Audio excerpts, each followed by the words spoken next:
All right, Kevin, nice to see you today. Good seeing you again. So this is Kevin Chiang, and we finished his project. What is it, like a few weeks ago, a month ago now, or something like that? About? Cool. And so we're just going to do a little questionnaire. So what city is your project in? We're in La Cuneta. Cool. So we're in La Cuneta, Flint Ridge area. That's our main home base type area. And then how did you find out about us in the first place? So my wife and I were friends with Dawn and Emily, who did a project with you guys back, I think, maybe about a year ago.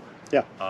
They gave you rave reviews, and so when we mentioned that we were looking to remodel our backyard, they pointed us your way, and that's how we got our backyard done.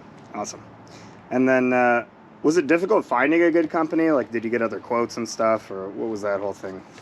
It was actually a little bit, it was difficult. We had a couple of other companies come out and take a look. What we sort of discovered early on is that a lot of the contractors who came through, they either did not want to provide a lot of specifics. They also, when they provided quotes, were very sort of ambiguous about what the price covered.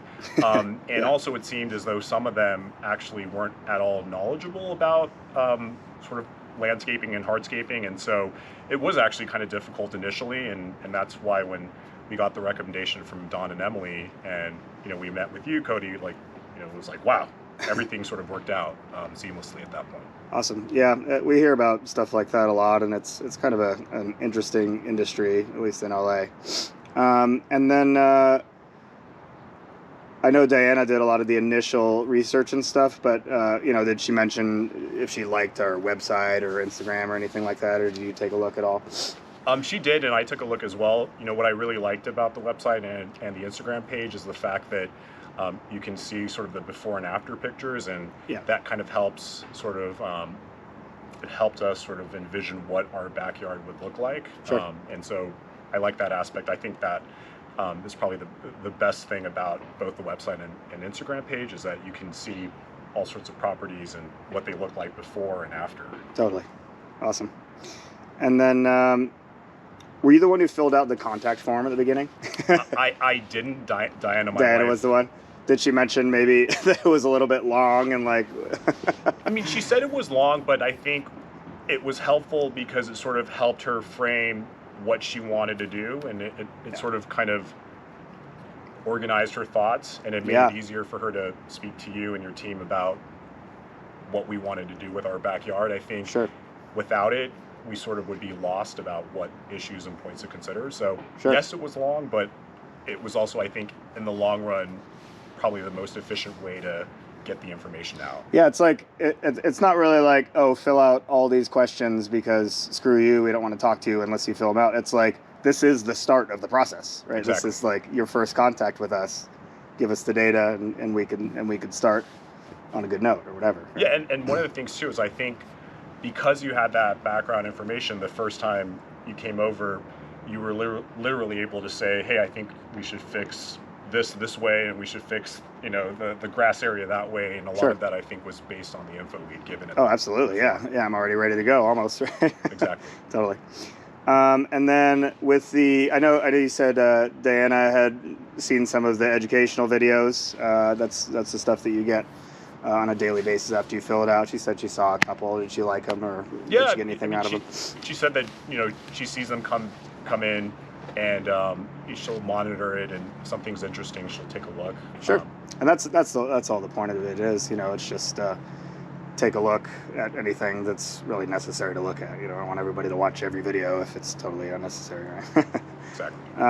And then, so how was your initial interview with me? I know you mentioned a little bit on it, but did you get any help with design ideas, material suggestions? I know we had an interesting setup, especially on the patio you're sitting on right now in the first place. So how did that all go? What was the process like? I thought it was really helpful, and I know for my wife, she found it really helpful. Yeah. One of the things that you did a great job of sort of doing is we kind of walked you through the different options. I think at one point we were thinking about doing a wooden deck, and then it switched over to pavers, and we were kind of going back and forth with you that day, and you were helpful in sort of streamlining our thoughts and also kind of telling us the pros and cons of doing a wooden deck versus keeping our existing structure and putting pavers on top of it. Yeah. And I think it was also during that initial interview where you, in fact, even I think brought out a spray paint can and then kind of like lined, you sprayed out like portions that would be kind of, where there would be a demolition and portions that you would keep and which trees you would cut down and keep. And sure, it was helpful for us too to just kind of see that. And it was a really helpful initial interview. Great, that's awesome.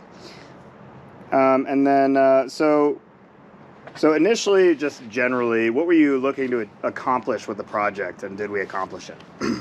So if you look at kind of what our backyard was like before, and I've posted pictures on this in some of the reviews I've done. Yeah. The backyard was somewhat unusable.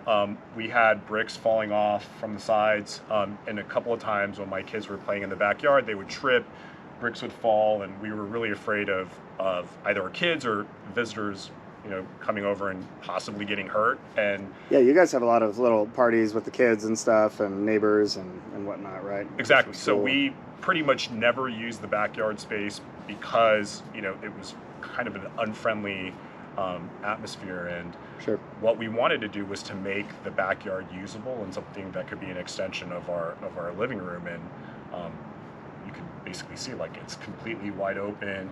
Yeah. We actually hosted a party on Saturday, and friends were able to come outside, have a drink, and it was just really great to be able to use the backyard and not be worried about people getting hurt. Totally, yeah. And well, now you got this nice furniture out here too. This is great. Exactly. Great. And then so you kind of answered this a little bit, but maybe you have a little more. What activities can you do now that you couldn't or didn't want to do before? So we can host barbecues outside. Yeah. Our kids are, in fact, if you look sort of outside the camera view, you'll see there's some like bicycles that my kids have been using. So nice. We can host parties outside. People can come over, and our kids are actually playing a lot outside as well, which is something they weren't doing before. And they could have done it before, but you'd always have it in the back of your mind, like, oh gosh, I don't know. Well, they could in theory play outside, but because it was so uninviting, they almost just didn't even want to. Huh? Exactly. Wow, okay. Okay, cool. And then, so are your family and friends impressed with the changes, I guess? So going back to the party that we had on Saturday, the friends who came over were shocked because it looked completely different from how it was before, and they were kind of like flabbergasted as to how much it changed the aesthetic of the house. Yeah. Even for me, you guys got a good looking house too, Yeah, but before I think the backyard was kind of it made our house seem incomplete, and now everyone who comes over, they're like, you now have like a complete house. Yeah. So. Yeah, absolutely. Yeah. Great. And then, so how was our overall speed of service and communication from when you first reached out to us all the way through the completion of the project? Because these are things we just pride ourselves on, just efficiency, right? So, from the beginning of the project, from when I first met you, and how quickly you received quotes, and how quickly we did the job and got things approved, how did that all run for you, like throughout the project? It was done very smoothly, efficiently. If anything, I think you had to follow up with me several times because I was sort of becoming the stopgap in all of it. Oh, no problem at all, yeah.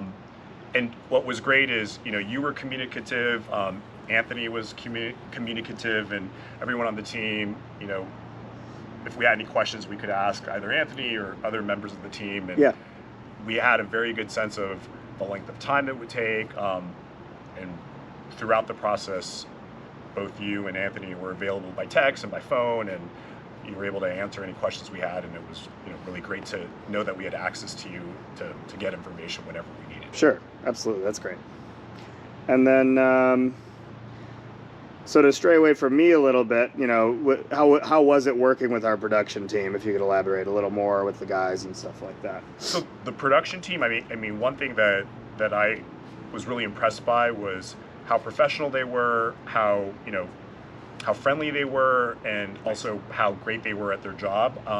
You could definitely tell in terms of how they were performing their work that they're experts in their craft and that they care about what they do. From even from all aspects of the team, every single person, they sort of were working uniformly and just very harmoniously. And it was awesome to see, because even when I would come out, have conversations, everyone was extremely friendly. Yeah. And it was pleasant to have them here. Yeah. On site. That's awesome. Yeah, you don't hear that entirely too often. At least, there's always like that one guy or something.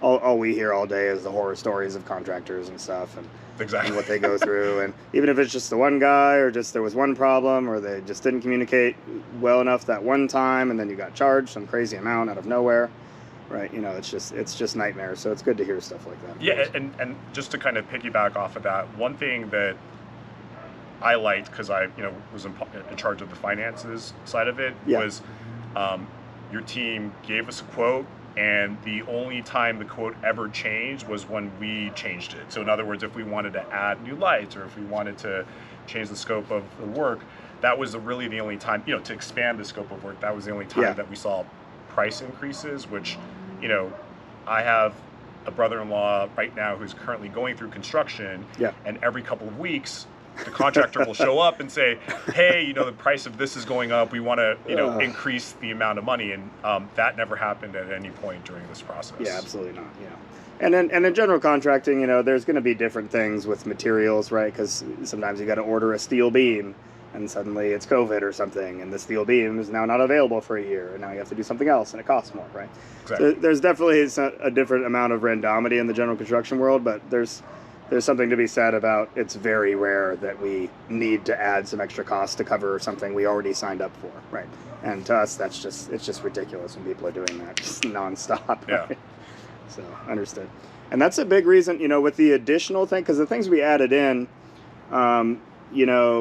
were obviously necessary, but it was stuff that we kind of added after we were able to assess, after some demolition was done. It was something we couldn't really take a look at until some work was already done, right? That's why I don't really like pushing that design factor, the drawn design, right? Because some things you can't tell if you'll want at all until you're actually into the project a little bit, right? And then of course that's an added cost because you're adding something, right? But it's not just, oh, I hope that's free, because it's not going to be free, right? But it's just, but it's just something where I don't like getting so into that drawn design thing, because it's really about, we're out here, we're looking at it, oh, that looks a little off, let's change that, right? And sometimes you can only do that while you're already in the job. Exactly. For functionality's sake or for whatever, right? And then, that's actually fine. So were you pleased with the ratio of our product and service compared to the overall cost of the project? Yeah, we were. Cool. And then if you've hired other landscape or general contractors before, how are we in comparison? Have you hired many like GCs or anything before? So we did a renovation in the interior of our house. Sure. That general contractor did a good job, but I think the only sort of thing that was different is that we felt like with the backyard landscaping project, because we could tell that everyone knew what they were doing, and because there was so much communication, we felt like we didn't have to kind of oversee the process as much. And to be fair, it's not as though we had to micromanage our contractor. No, it's sort of that, I think his ethic was, I know what I'm doing, I'm going to get it done, and so there was less of less communication on his part to tell us, hey, today I'm going to do this and that. I mean, he still did the job and did it well, but I think one thing that was different about this process is because of the communication, it made it easier for us to feel like we don't have to check in. We know you guys know what you're doing. And be a little more comfortable. Exactly. Sure. Cool. That's great to hear. And then last question, would you use us again or refer us to others? And what is the sole reason why? So absolutely, if we ever buy a house, buy a house again once interest rates go down, sure. and we need to do landscaping, we definitely would use you. And then the other thing too is I've already referred maybe 2 or 3 friends to you. So that in and of itself, answers that question. For me, I typically don't like to give referrals to anyone unless I can stand behind, the service of the person I'm referring. And so same. I've had no issues at all. When friends have asked, hey, do you know of someone who's really good at landscaping? I've had no problems whatsoever. And I've even said, come by our house and take a look. And Yeah. our neighbor, for example, they're looking to do some work, and they came by and they were very, shocked by how, and very, in a good way, about how our backyard turned out. So Absolutely. we're definitely going to continue referring people to you as they come. That's good to hear. Well, thank you very much, Kevin. And we'll be signing off now. Thanks. All right. Thank you.